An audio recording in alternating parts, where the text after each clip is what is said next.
धर्म खंड का एहो धर्म, ज्ञान खंड का आखो करम। सतगुरु जी इस पंक्ति विच पिछली पौड़ी विच दर्शी धर्मसाल ਨੂੰ ਹੀ ਧਰਮ ਖੰਡ ਆਖ ਰਹੇ ਹਨ। ਸਤਿਗੁਰੂ ਜੀ ਦੇ ਕਹਿਣ ਦਾ ਭਾਵ ਇਹ ਹੈ ਕਿ ਉਪਰੋਕਤ ਧਰਮਸਾਲ ਧਰਮ ਖੰਡ ਵਿੱਚ ਜਨਮ ਲੈ ਕੇ ਜੀਵ ਨੇ ਧਰਮ ਕਮਾਉਣਾ ਹੈ। ਕਿਵੇਂ ਧਰਮ ਕਮਾਉਣਾ ਹੈ? ਕਰਮ ਫਲਸਫੀ ਦਾ ਧਾਰਨੀ ਬਣ ਕੇ ਉਸ ਨੂੰ ਕੀ ਨੁਕਸਾਨ ਹੈ ਅਤੇ ਹੁਕਮ ਫਲਸਫੀ ਨੂੰ ਮੰਨ ਕੇ ਉਸ ਦਾ ਆਪਣਾ ਕੀ ਭਲਾ ਹੈ। ਸਤਿਗੁਰੂ ਜੀ ਨੇ ਪੂਰੀ ਗੱਲ ਖੋਲ ਦਿੱਤੀ, ਸਮਝਾ ਦਿੱਤੀ ਤੇ ਹੁਣ ਅੱਗੇ ਇਹ ਜ਼ਿੰਮੇਵਾਰੀ ਜੀਵਾਂ ਦੀ ਹੈ ਕਿ ਉਹਨਾਂ ਨੇ ਕਿਹੜੇ ਮਾਰਗ ਤੇ ਚੱਲਣਾ ਹੈ। ਧਰਮ ਖੰਡ ਕਾ ਇਹੋ ਧਰਮ, ज्ञान खंड का आखो करम। केते पवन पानी वैसंतर, केते कान महेश, केते बरमे घाट घड़िए रूप रंग के वेश, केतिया कर्मी भूमि मेर, केते केते धूपदेश, केते इंद्र चंद सूर, केते केते मंडल देश, केते सिद्ध बुद्ध नाथ, केते केते देवी वेश, केते देव दानव मुनि, केते केते रतन समुंद, केतिया खाणी केतिया बाणी, केते पात नरिंद, केतिया सुरती सेवक, केते नानक अंत न अंत। उपरोक्त पौड़ी की पहली पंक्ति में धर्म खंड बारे दस के हुण सतगुरु जी ज्ञान खंड का आखो करम भाव ज्ञान खंड विच ज्ञान की अवस्था विच ज्ञान विच वाधा होने तो उपरंत की अवस्था का जिक्र करते हैं कि जदों मन अंदर प्रचंड ज्ञान भाव पूर्ण ज्ञान प्रगट हो जाता है तद हवा के बहुत सारे अलग अलग रूपों की समझ आ जाती है। ਹੁਣ ਪਤਾ ਲੱਗ ਗਿਆ ਕਿ ਹਵਾ ਇੱਕ ਗੈਸ ਹੈ ਤੇ ਇਸ ਦੇ ਬਹੁਤ ਸਾਰੇ ਰੂਪ ਹਨ। ਬਹੁਤ ਸਾਰੀਆਂ ਗੈਸਾਂ ਵਜੋਂ ਬ੍ਰਹਮੰਡ ਵਿੱਚ ਮੌਜੂਦ ਹਨ। ਜਿਉਂ-ਜਿਉਂ ਗਿਆਨ ਵੱਧਦਾ ਚਲਿਆ ਜਾਂਦਾ ਹੈ ਤਿਉਂ ਇਸ ਗੈਸ ਰੂਪੀ ਹਵਾ ਦੀਆਂ ਬਹੁਤ ਸਾਰੀਆਂ ਅਲੱਗ-ਅਲੱਗ ਕਿਸਮਾਂ ਦੀ ਜਾਣਕਾਰੀ ਹੁੰਦੀ ਹੈ। ਇਸ ਤਰੀਕੇ ਨਾਲ ਪਾਣੀ ਭਾਵ ਰਸ ਵੀ ਅਨੇਕ ਪ੍ਰਕਾਰ ਦੇ ਹਨ। ਹਰ ਬਨਸਪਤੀ ਦੇ ਵਿੱਚ ਵੱਖਰੀ ਕਿਸਮ ਦਾ ਰਸ ਹੈ ਤੇ ਕੋਈ ਵੀ ਜੀਵ ਰਸ ਤੋਂ ਬਿਨਾਂ ਰਹਿ ਨਹੀਂ ਸਕਦਾ। ਜੀਵ ਦੇ ਰਹਿਣ ਦੀ ਜਗ੍ਹਾ ਗੁਰਮਤਿ ਵਿੱਚ ਰਸ ਹੀ ਮੰਨਿਆ ਹੈ। फरमान है बवीहा जल में तेरा वास है, जल ही माए फराए। जिस का अर्थ यह है कि पहला भाव जीव ने 42 ਲੱਖ ਜੂਨਾਂ ਜਲ ਵਿੱਚ ਰਹਿ ਕੇ ਬਿਤਾਈਆਂ ਪਰ ਇਹ ਜਲ ਤੋਂ ਬਾਹਰਲੀਆਂ ਬਾਕੀ ਦੀਆਂ 42 ਲੱਖ ਜੂਨਾਂ ਸਰੀਰ ਕਰਕੇ ਤਾਂ ਪਾਣੀ ਤੋਂ ਬਾਹਰ ਹਨ। ਪਰ ਹਰ ਸਰੀਰ ਵਿੱਚ ਰਸ ਹੋਣਾ ਜ਼ਰੂਰੀ ਹੈ। ਇਸ ਲਈ ਜੀਵ ਤਾਂ ਹੁਣ ਰਸ ਭਾਵ ਜਲ ਵਿੱਚ ਹੀ ਵਸਦਾ ਹੈ ਪਰ ਸਰੀਰ ਕਰਕੇ ਪਾਣੀ ਤੋਂ ਬਾਹਰ ਹੈ। ਇਹ ਸਰੀਰ ਵਿਚਲੇ ਭਾਵ ਜਲ ਭਾਵ ਰਸ ਅੰਦਰ ਨਿਵਾਸ ਕਰਦਾ ਹੈ। ਇਸ ਤਰ੍ਹਾਂ ਬਸੰਤਰ ਭਾਵ ਅੱਗ ਕਈ ਪ੍ਰਕਾਰ ਦੀ ਇਸ ਸੰਸਾਰ ਵਿੱਚ ਹੈ। ਇੱਕ ਤਾਂ ਅੱਗ ਬਨਸਪਤੀ ਦੀ, ਦੂਜੀ ਪੇਟ ਦੀ ਅੱਗ। ਉਂਝ ਤਾਂ ਇਸ ਸਾਰੇ ਸੰਸਾਰ ਨੂੰ ਹੀ ਗੁਰਮਤਿ ਵਿੱਚ ਅਗਨ ਸਾਗਰ ਕਿਹਾ ਹੈ। ਇਹ ਅਗਨ ਸਾਗਰ ਕਈ ਪ੍ਰਕਾਰ ਦੀਆਂ ਅੱਗਾਂ ਦਾ ਇਕੱਠ ਹੈ ਭਾਵ ਇਸ ਵਿੱਚ ਅੱਗਾਂ ਹੀ ਅੱਗਾਂ ਭਰੀਆਂ ਪਈਆਂ ਹਨ। ਇੱਥੋਂ ਤੱਕ ਕਿ ਪਾਣੀ ਆਪਣੇ ਆਪ ਦੇ ਵਿੱਚ ਵੀ ਇੱਕ ਅੱਗ ਰੂਪ ਹੈ ਕਿਉਂਕਿ ਦੁਨੀਆ ਦੀ ਹਰ ਪ੍ਰਕਾਰ ਦੀ ਅੱਗ ਨੇ ਇਸ ਤੋਂ ਹੀ ਜਨਮ ਲਿਆ ਹੈ। ਗੁਰਮਤਿ ਵਿੱਚ ਜਲ ਤੇ ਤ੍ਰਿਭੁਵਨ ਸਾਜਿਆ, ਘਟ ਘਟ ਜੋਤ ਸਮੋਈ ਮੰਨਿਆ ਹੋਇਆ ਹੈ। ਉਂਝ ਜੇ ਪਾਣੀ ਨੂੰ ਬਿਜਲੀ ਨਾਲ ਸਪਲਿਟ ਕਰ ਲਈਏ ਤਾਂ ਆਕਸੀਜਨ ਤੇ ਹਾਈਡਰੋਜਨ ਨਾਂ ਦੀਆਂ ਦੋ ਗੈਸਾਂ ਹੀ ਬਣਦੀਆਂ ਹਨ। ਇਹਨਾਂ ਵਿੱਚੋਂ ਹਾਈਡਰੋਜਨ ਉਸ ਵੇਲੇ ਅੱਗ ਦਾ ਰੂਪ ਧਾਰਨ ਕਰਦੀ ਹੈ ਜਦੋਂ ਉਸ ਨੂੰ ਉਹ ਰੂਪ ਧਾਰਨ ਕਰਨ ਵਿੱਚ ਆਕਸੀਜਨ ਮਿਲ ਜਾਵੇ। ਕਹਿਣ ਦਾ ਭਾਵ ਕਿ ਹਾਈਡਰੋਜਨ ਅਤੇ ਆਕਸੀਜਨ ਜਦੋਂ ਮਿਲ ਕੇ ਚੱਲਦੀਆਂ ਹਨ ਤਾਂ ਐਸੀ ਤੇਜ਼ ਅੱਗ ਇਹਨਾਂ ਤੋਂ ਪ੍ਰਾਪਤ ਹੁੰਦੀ ਹੈ ਕਿ ਲੋਹੇ ਦੇ ਵੱਡੇ ਸ਼ਤੀਰਾਂ ਵਰਗੇ ਮੋਟੇ ਟੁਕੜਿਆਂ ਨੂੰ ਚੀਰ ਕੇ ਪਾਰ ਨਿਕਲ ਜਾਂਦੀ ਹੈ। ਇਸ ਗੱਲ ਚੋਂ ਇਹ ਸਮਝ ਲੈਣਾ ਚਾਹੀਦਾ ਕਿ ਅੱਗ ਦੀਆਂ ਹੋਰ ਜ਼ਿਆਦਾ ਕਿਸਮਾਂ ਦੀ ਚਰਚਾ ਕਰਨ ਦੀ ਲੋੜ ਨਹੀਂ ਹੈ। ਪੌਣ ਪਾਣੀ ਵੈਸੰਤਰ ਦੇ ਗਿਆਨ ਜਿਸ ਤੋਂ ਸਾਰੀ ਸ੍ਰਿਸ਼ਟੀ ਦੀ ਉਤਪਤੀ ਹੋਈ ਗੁਰਮਤਿ ਅਨੁਸਾਰ ਮੰਨੀ ਗਈ ਹੈ ਭਾਵ ਕਿ ਸਾਰੀ ਸ੍ਰਿਸ਼ਟੀ ਮੁੱਢਲੀ ਜਾਣਕਾਰੀ ਦੀ ਵਿਚਾਰ ਕਰ ਲਈ ਹੈ ਜਿਸ ਨਾਲ ਕਿ ਸਰੀਰ ਜੁੜਿਆ ਹੈ। ਇਸ ਤੋਂ ਉਪਰੰਤ ਹੁਣ ਸਤਿਗੁਰੂ ਜੀ ਨਿਰਾਕਾਰ ਦੀ ਗੱਲ ਛੇੜ ਰਹੇ ਹਨ। ਹੁਣ ਗੱਲ ਮਰਨ ਦਾ ਭਾਵ ਜੀਵ ਦੀ ਅਤੇ ਬ੍ਰਹਮ ਦੀ ਆਖਦੇ ਹਨ। ਇਹ ਕਹਿ ਰਹੇ ਹਨ ਕਿ ਇਸ ਦੁਨੀਆ ਦੇ ਲੋਕ ਕੇਵਲ ਇੱਕ ਕਾਨ ਜਾਂ ਕ੍ਰਿਸ਼ਨ ਨੂੰ ਜਾਣਦੇ ਹਨ ਪਰ ਨਿਰਾਕਾਰ ਦੇਸ਼ ਦੇ ਲੋਕ ਕੋਟਿਕ ਕਾਨ ਵੇਸ ਦੱਸਦੇ ਹਨ। 10ਵੇਂ ਗ੍ਰੰਥ ਵਿੱਚ ਫਰਮਾਨ ਹੈ ਕਾਲ ਪੁਰਖ ਕੀ ਦੇਹ ਮੋਹ ਕੋਟਿਕ ਬਿਸ਼ਨ ਮਹੇਸ਼, ਕੋਟ ਇੰਦਰ ਬ੍ਰਹਮਾ ਕਿਤੇ ਰਵ ਸਸ ਕਰੋੜ ਜਲੇਸ਼। ਇੱਥੇ ਭਾਵ ਸਿੱਧਾ ਕ੍ਰਿਸ਼ਨ ਜਾਂ ਕਾਨ ਨਾਮ ਨਹੀਂ ਵਰਤੇ ਗਏ ਪਰ ਵਿਸ਼ਨੂੰ ਦਾ ਅਵਤਾਰ ਹੋਣ ਕਰਕੇ ਵਿਸ਼ਨੂੰ ਨਾਮ ਕ੍ਰਿਸ਼ਨ ਵਾਸਤੇ ਹੀ ਵਰਤਿਆ ਹੈ। ਨਹੀਂ ਤਾਂ ਗੁਰਮਤਿ ਵਿੱਚ ਵਿਸ਼ਨ ਸ਼ਬਦ ਪਰਮੇਸ਼ਰ ਵਾਸਤੇ ਵਰਤਿਆ ਹੋਇਆ ਹੈ। ਹੋਰ ਕਿਸੇ ਬ੍ਰਹਮਾ ਵਿਸ਼ਨੂੰ ਸ਼ਿਵ ਜੀ ਨੂੰ ਗੁਰਮਤਿ ਵਿੱਚ ਨਹੀਂ ਮੰਨਿਆ ਗਿਆ ਸਗੋਂ ਇਹ ਸਾਰੇ ਨਾਮ ਨਿਰਾਕਾਰ ਦੇ ਹੀ ਮੰਨੇ ਗਏ ਹਨ। ਗੁਰਮਤਿ ਅਨੁਸਾਰ ਕਾਨ ਨਿਰਾਕਾਰ ਦਾ ਹੀ ਸਾਕਾਰ ਰੂਪ ਹੈ, ਜੋ ਕਿ ਮਨੁੱਖੀ ਜਾਮੇ ਵਿੱਚ ਹੈ। ਨਹੀਂ ਤਾਂ ਇਹ ਸਾਰਾ ਸੰਸਾਰ ਹੀ ਨਿਰਾਕਾਰ ਦਾ ਸਾਕਾਰ ਰੂਪ ਹੈ, ਪਰ ਕੇਵਲ ਕਾਨ ਮਨੁੱਖੀ ਜਾਮੇ ਦਾ ਨਾਮ ਹੈ, ਜਿਸ ਦਾ ਅਰਥ ਹੈ ਸਭ ਤੋਂ ਵੱਡਾ, ਸਰਵਸ਼੍ਰੇਸ਼ਟ। ਇਹ ਮਨੁੱਖੀ ਜਾਮਾ ਵੀ 84 ਲੱਖ ਜੂਨਾਂ ਵਿੱਚੋਂ ਸਰਵਸ਼੍ਰੇਸ਼ਟ ਹੈ ਅਤੇ ਸਾਰੇ ਹੀ ਜੀਵਾਂ ਦਾ ਰਾਜਾ ਕਾਨ ਹੈ। ਇਸ ਨੂੰ ਗੁਰਮਤਿ ਦੀ ਦ੍ਰਿਸ਼ਟੀ ਨਾਲ ਵਿਚਾਰੀਏ ਤਾਂ ਹਰ ਇੱਕ ਮਨੁੱਖ ਨੂੰ ਕਾਨ ਕਿਹਾ ਜਾ ਸਕਦਾ ਹੈ, ਰਾਮ ਕਿਹਾ ਜਾ ਸਕਦਾ ਹੈ, ਮਹੇਸ਼ ਕਿਹਾ ਜਾ ਸਕਦਾ ਹੈ, ਬ੍ਰਹਮਾ ਕਿਹਾ ਜਾ ਸਕਦਾ ਹੈ ਆਦਿ। ਤਰ੍ਹਾਂ 10ਵੇਂ ਗ੍ਰੰਥ ਵਿੱਚ ਗੁਰਵਾਕ ਹੈ, ਕਈ ਕ੍ਰਿਸ਼ਨ ਸੇ ਕੀਟ ਕੋਟੇ ਅਪਾਏ, ਉਸਾਰੇ ਗੜੇ ਫਿਰ ਮੇਟੇ ਬਣਾਏ। ਇਸ ਲਈ ਸਤਿਗੁਰ ਜੀ ਨੇ ਅਵਤਾਰਵਾਦ ਨੂੰ ਗਿਆਨਵਾਦ ਵਿੱਚ ਬਦਲ ਕੇ ਸਮਝਾਇਆ ਹੈ ਕਿ ਜੇ ਅਸੀਂ ਅਵਤਾਰਵਾਦ ਨੂੰ ਮੰਨਣਾ ਹੈ ਤਾਂ ਗੁਰਮਤਿ ਇਹ ਨਿਰਪੱਖ, ਨਿਰਦੋਸ਼,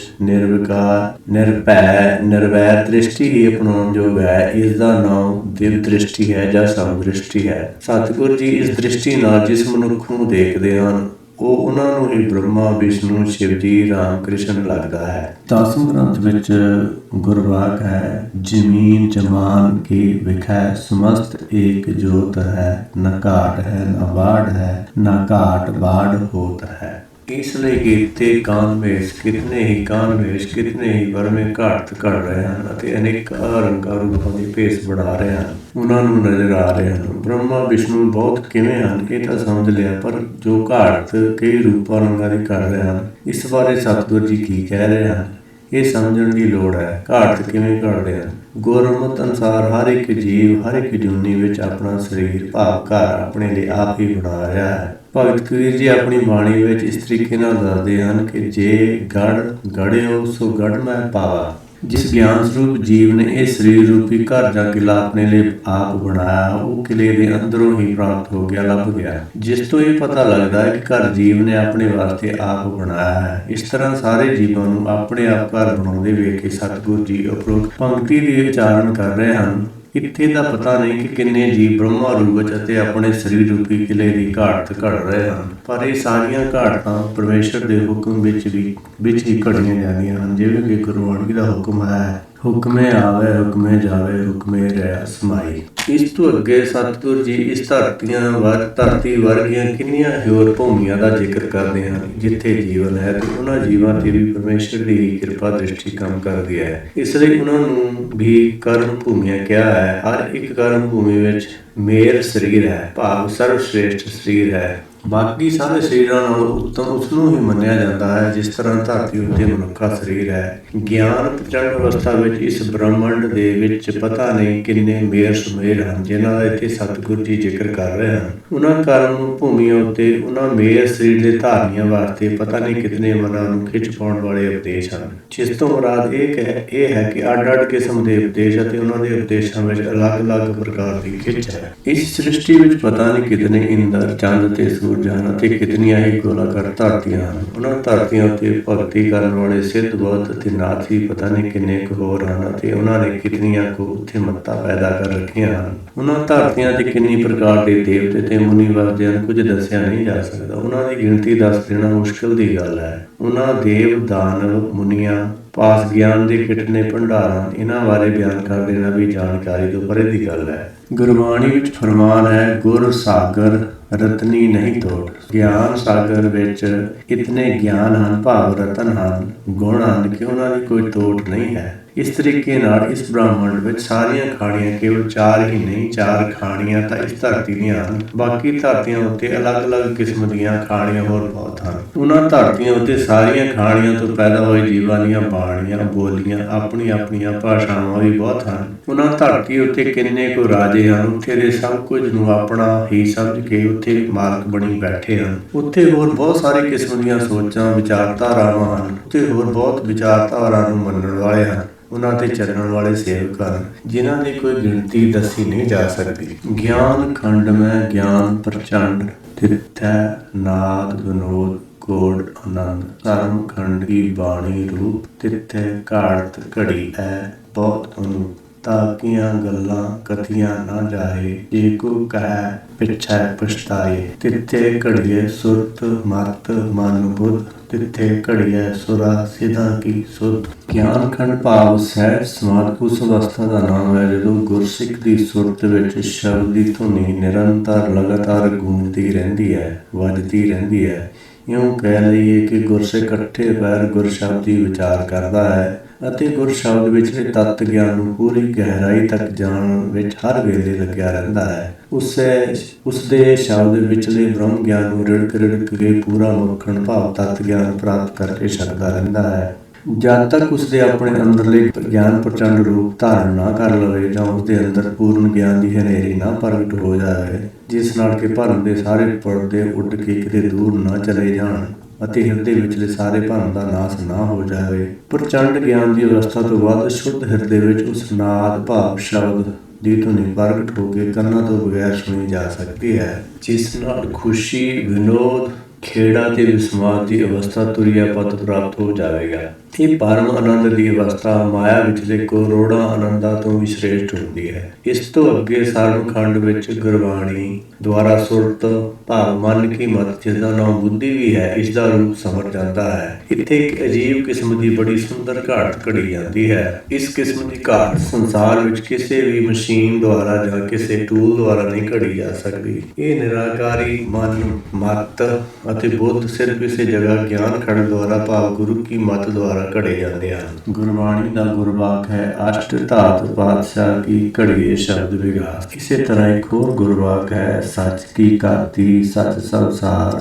ਘਾਟ ਤਿਸਕੀ ਅਪਰਪਾਰ। ਸ਼ਬਦੇ ਸਾਣ ਰਖਾਈ ਲਾਏ ਗੁਣ ਕੀ ਠੇਕੇ ਵਿੱਚ ਸਮਾਏ। ਭਾਵ ਸੱਚ ਕੀ ਘਾਤੀ ਭਾਵ ਜੇ ਸੱਚ ਦੀ ਬੁੱਧ ਘੜਨੀ ਹੋਵੇ ਤਾਂ ਉਹਨੂੰ ਸੱਚੇ ਗਿਆਨ ਨਾਲ ਭਾਵ ਗੁਰਬਾਣੀ ਦੇ ਉਪਦੇਸ਼ ਨਾਲ ਹੀ ਘੜਿਆ ਜਾ ਸਕਦਾ ਹੈ, ਕਿਉਂਕਿ ਇਸ ਦੀ ਘਾਟ ਅਪਰਪਾਰ ਹੈ। ਸ਼ਬਦੇ ਸਾਣ ਰਖਾਈ ਲਾਏ ਭਾਵ ਇਹਨੂੰ ਸ਼ਬਦ ਦੀ ਕਸਵੱਟੀ ਤੇ ਲਾ ਕੇ ਪਰਖਿਆ ਜਾਂਦਾ ਹੈ ਕਿ ਜਿਹੜੇ ਮੇਰੇ ਵਿਚਾਰ ਹਨ ਉਹ ਗੁਰਬਾਣੀ ਅਨੁਸਾਰ ਹਨ ਜਾਂ ਮਨਮਤ ਹੈ। ਜਿਵੇਂ ਜਿਵੇਂ ਆਪਾਂ ਇਹਨਾਂ ਦੀ ਵਿਚਾਰ ਕਰਦੇ ਹਾਂ, ਇਹ ਮਨਮਤ ਦੇ ਵਿਚਾਰ ਛੱਡ ਦਈਏ ਤਾਂ ਗੁਰਮਤ ਦਾ ਵਿਚਾਰ ਲੈ ਲਈਏ ਤਾਂ ਇਹ ਗੁਣ ਬਣ ਜਾਂਦੇ ਹਨ। ਤਾਂ ਇਹਨਾਂ ਨੂੰ ਹਿਰਦੇ ਵਿੱਚ ਸਮਾ ਲਈਏ ਤਾਂ ਇਹਨਾਂ ਉੱਤੇ ਚੱਲਣ ਲੱਗ ਜਾਈਏ, ਕਮਾ ਲਈਏ, ਹੁਕਮ ਵਿੱਚ ਚੱਲੀਏ, ਇਸ ਤਰ੍ਹਾਂ ਇਹ ਸਾਰੇ ਗੁਣ ਬਣ ਜਾਂਦੇ ਹਨ। ਇਸ ਅਵਸਥਾ ਦੀਆਂ ਗੱਲਾਂ ਤਾਂ ਕਥਨ ਤੋਂ ਬਾਹਰ ਹਨ। ਸ਼ਬਦ ਰੂਪੀ ਸਾਣ ਉੱਤੇ ਸੁਰਤ, ਮਤ, ਮਨ, ਬੁੱਧੀ ਇਸ ਤਰ੍ਹਾਂ ਨਾਲ ਚਮਕ ਜਾਂਦੇ ਹਨ ਕਿ ਮਾਇਆ ਦੀ ਮੈਲ ਨੂੰ ਕੱਟ ਕੇ ਇਹਨਾਂ ਦਾ ਰੂਪ ਨਾਮ ਨਿਰੰਜਨ ਬਣ ਜਾਂਦਾ ਹੈ। ਇੱਥੇ ਦੀ ਗੱਲ ਕੋਈ